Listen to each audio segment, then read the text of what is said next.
Wala silang alam.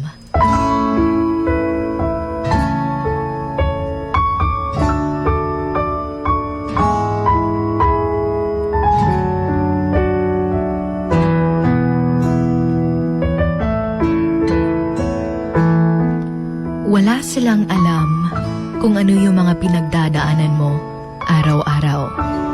Wala silang alam kung gaano kasakit yung mga nararamdaman mo ngayon. Wala silang alam kung ano yung kaya mong mga isakripisyo para sa pamilya mo. Wala silang alam na habang sobrang saya mo tingnan sa panlabas, durog ka na pala sa loob. Wala silang alam na nahihirapan ka na rin pala sa buhay. Wala silang alam na may problema ka ring dinadala na hindi mo alam kung malalagpasan mo ba. Wala silang alam na kahit mag-isa ka sa pakikipaglaban sa buhay, mas pinipili mo pa rin magpatuloy para magampanan mo ang role mo sa buhay ng mga mahal mo.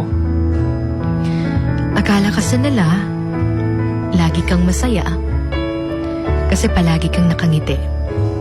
Akala nila, marami kang pera dahil may trabaho ka. Pero yung hindi nila alam, pagod ka na pala.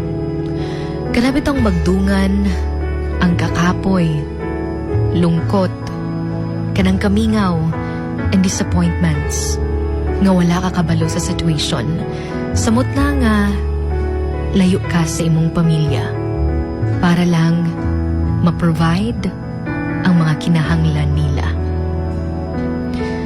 Tapos, you think na wala ka nang makakapitan, na wala ka nang malalapitan, na wala kang masasabihan ng iyong mga problema. Pero alam mo, kahit ganun pa man, tuloy pa rin dapat ang laban. Dahil hindi ka nag-iisa. Because there are also some people who are fighting their silent battles every day. Still, they manage na tumayo sa sarili nilang mga paa.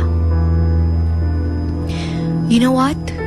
Sometimes, the strongest among us are the ones who smile through silent pain, cry behind closed doors, and fight battles that nobody knows about.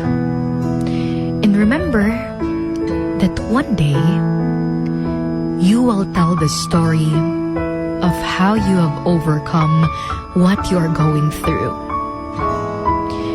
Your experience might be hard now, but soon, it will be an inspiration to others.